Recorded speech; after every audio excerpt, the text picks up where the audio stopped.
இந்த எலெக்ஷன் வந்ததும் போதும் எங்கள் வீட்டுக்காரரு டிவியை போட்டால் செய்தியாக போடுறாரு. அப்போ என் காதில் வருதா, நான் இந்த கட்சி இதெல்லாம் எனக்கு பிடிக்காது. ஆனால் ஆனால் வந்து 5000 போட்டப்ப, ஐயோ அப்பா பொம்பளையெல்லாம் என்ன சொன்னாங்க, என்ன செய்வோனே கஷ்டப்பட்டேன், 5000 போட்டார் ஸ்டாலின் நல்லா இருக்கணும், இப்படி நிறைய பேர் பேசியிருக்காங்க. என் காது கூடவே நான் கேட்டிருக்கேன். அதேமாதிரி 1000 வாங்குறப்ப ஓடி ஓடி வரிசையில் கியூ வரிசையில் நம்ம இந்த 1000 வாங்கிக்கிறோம். வரி பணம் தான் இல்லைன்னு யார் சொன்னால், இருந்தாலும் கொடுக்க மனசு வரணும்ல. அவங்க அப்பா கொடுத்தாரா, இல்லை எம்ஜிஆர் கொடுத்தாரா, இல்லை அதுக்கு முன்னாடி இருந்தவங்க யாரும் கொடுத்தாங்களா? நம்ம கட்டுற வரியில் தான் அவங்க கொடுக்குறாங்க, இல்லைன்னு சொல்ல. ஆனால் கொடுக்குற மனசு வேணும்ல.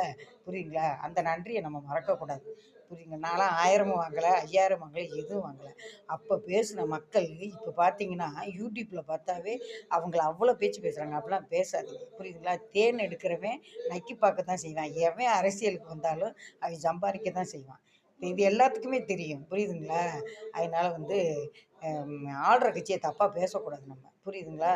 பேசாதீங்க மக்களே. இப்போ உங்களை பேச விட்டு வேடிக்கை பார்க்குறவங்க நாளைக்கு வந்து வேடிக்கை தான் பார்ப்பாங்க. தெரியுதுங்களா? நல்லது செஞ்சால் நல்லது நடக்கும், கெட்டது செஞ்சால் கெட்டது நடக்கும்.